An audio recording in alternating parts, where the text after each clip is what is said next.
नमस्कार दर्शकों, मैं हूं ऐश्वर्या कपूर और आप देख रहे हैं मेरे साथ पूछता है भारत। हर दिन शुरू करते हैं ऐश्वर्या के एजेंडा से, लेकिन आज 3 मिनट लेट से आया हूं। आपके सामने माफी चाहता हूं। सीधा स्पेशल रिपोर्ट सुनते हैं और उसके बाद डिबेट चलते हैं। सीधा special report Garima ji, thank you. Special report.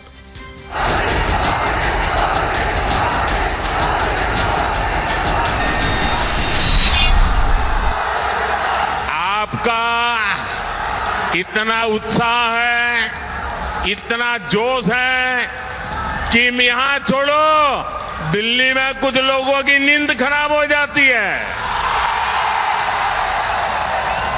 लोगों में ऐसा उत्साह, ऐसा जोश देखकर इंडी नेताओं की नींद जरूर खराब हो गई होगी। ऐसे में कहीं यही वजह तो नहीं कि इंडी के नेता पीएम मोदी से जल भुन गए और मोदी के प्रति इतना द्वेष भर गया है कि सनातन का अपमान करने से भी नहीं चूकते।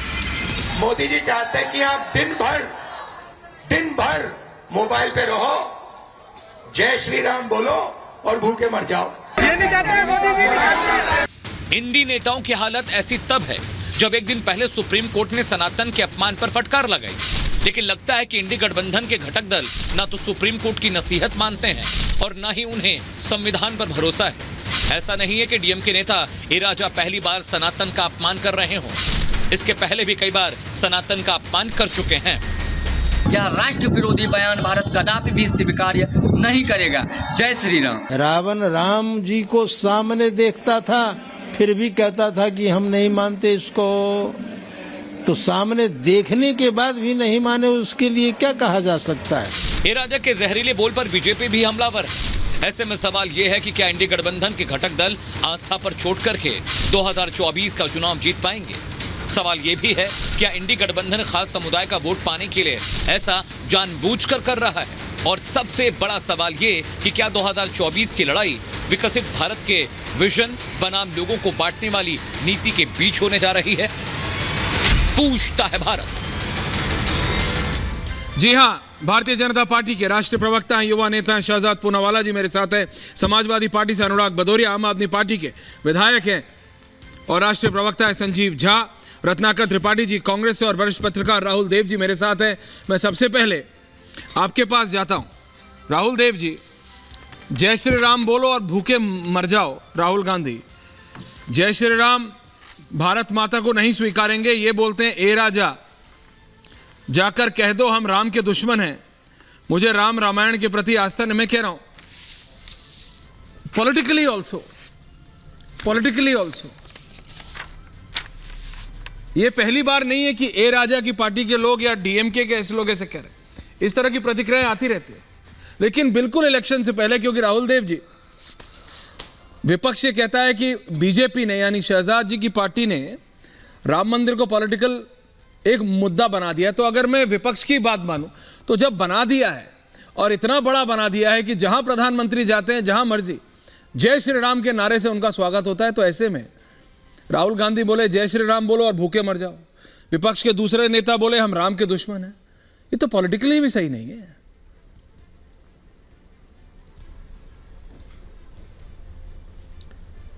मैं जवाब दूं? जी देखिए, जिनके ऐसे दोस्त हों उनको दुश्मनों की जरूरत नहीं है। ये बात सही है। ये इंडिया गठबंधन के ये 2-3 मित्र ऐसे हैं कि ये लोग जितना बोलते हैं, मुझे लगता है कि जितनी बार मुंह खोलते हैं उतनी बार अपने ही गठबंधन का नुकसान करते हैं जी। विशेष तौर पर जो तमिलनाडु में डीएमके के लोग हैं, हम जानते हैं कि उदयनिधि के पर अभी कल परसों ही सर्वोच्च न्यायालय ने कितनी कड़ी टिप्पणी की है उनके सनातन वाले बयान पर, और उनको एक चेतावनी दी है, उनको कितनी एक सीख दी है जी। उसके बाद ए राजा का ये बयान तो मैं कहूँ इतना मूर्खतापूर्ण है और इतना द्वेषपूर्ण है कि वो किस देश में रहते हैं, वो इस देश में केंद्रीय मंत्री रह चुके हैं। मुझे बहुत आश्चर्य है। अमेजिंग। उसके बावजूद उनको न तो ये पता है कि भारतीय राष्ट्र की अवधारणा क्या है, देश और राष्ट्र में क्या अंतर है। वो यूरोप की कई दशक पुरानी हो चुकी राष्ट्र की अवधारणा को भारत पर लागू कर रहे हैं और कह रहे हैं कि एक राष्ट्र नहीं है, बहुत सारे राष्ट्र हैं, ये एक उपमहाद्वीप है। इस तरह की बचकानी बातें करके और ऊपर से फिर आप राम के लिए इस तरह की बातें बोल रहे हैं, राम का दुश्मन अपने को बता रहे हैं। ये तो मतलब हाराकीरी है। ये राजनीतिक आत्महत्या वो कर रहे हैं इंडिया गठबंधन की ओर से। हाँ, और मैं ये भी कहना चाहता हूँ कि दूसरी ओर अभी लालू जी ने जो एक बात कर दी है, उन्होंने मोदी जी हाँ, के वो एक अलग ही प्रधानमंत्री के परिवार पर, उनके निजी जीवन पर जो टिप्पणी की है, वो उसने भी वो उन्होंने एक नया हथियार और दे दिया बीजेपी को अपने हमला करने का। ये मेरी समझ भी नहीं आता कि क्या हो गया है इन लोगों को। इन दोनों बयानों की बहुत सख्त शब्दों में निंदा की जानी चाहिए। और जो राजा ने कहा है वो तो मैं कहूँगा कि वो अपनी अभिव्यक्ति की स्वतंत्रता का दुरुपयोग कर रहे हैं। अब्यूज है ये, abuse of freedom of expression. नहीं, बिल्कुल ये स्वीकार मणिशंकर अय्यर की कमी खली नहीं रही है। मणिशंकर अय्यर की कमी खली नहीं रही है। राहुल देव जी, मेरे पास आम आदमी पार्टी से संजीव जाएं, लेकिन पहले मैं जरा अनुराग भदौरिया के पास जा रहा हूं, उसके बाद शहजाद मैं आपका जवाब लेता हूं। अनुराग जी, अभी भी आप इस इंडी गठबंधन के साथियों की आप तरफदारी करेंगे? विनीत जी आ रहा हूं। प्रोफेसर भदौरिया, देखिए मैं आपके दोनों का जवाब देता हूं। एक परिवार पे तो मैं पूछूंगा सबसे पहले कि किसान इस देश के परिवार में नहीं आता। जिस तरह का किसान अपनी मांग को लेकर धरने पे बैठा है, किसान की मौत हो रही है तो वो भी अपनी एमएसपी की गारंटी मांग रहा है, वो भी तो परिवार का हिस्सा है। वो महिलाएं भी परिवार का हिस्सा है जिनको घसीटा गया है। मणिपुर की भी जो बेटियां वो भी परिवार का हिस्सा है, उनके बारे में भी तो कुछ बात होनी चाहिए। वो युवा जिन पे लाठी बरसाई जाती है, जब वो रोजगार मांगते हैं उनको धरना देना पड़ता है, क्या वो परिवार का हिस्सा नहीं है? छात्र को दौड़ा दौड़ा के पीटा जाता है, परिवार का हिस्सा नहीं है?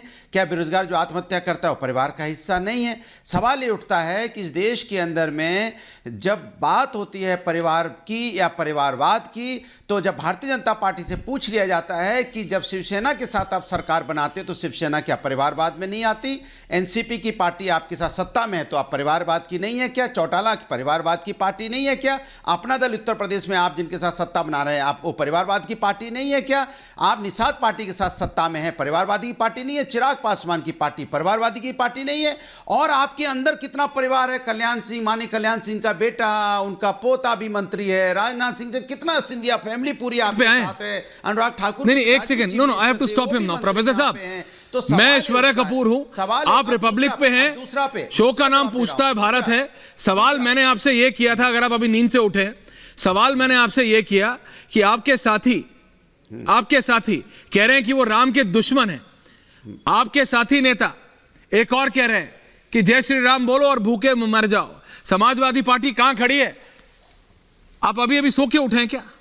मैं क्या सवाल कर रहा हूं, आप क्या जवाब दे रहे हैं? प्रोफेसर साहब सुन तो लीजिए, सुनी तो रहा हूं 2.5 मिनट का जवाब आपको मिल रहा है भाई। आपने 2 बयान बोले थे जी, बोलिए। आपने 2 बयान बोले थे, एक का जवाब दिया, अब दूसरे का जवाब देता हूं। देश के अंदर में आस्था, धर्म हमारा आस्था का विषय है। लेकिन जब हम राजनीति करते हैं तो विकास की करते हैं, रोजगार की बात करेंगे, हम यहाँ महंगाई की बात करेंगे, महिला अत्याचार की बात करेंगे। क्यों नहीं करेंगे भाई?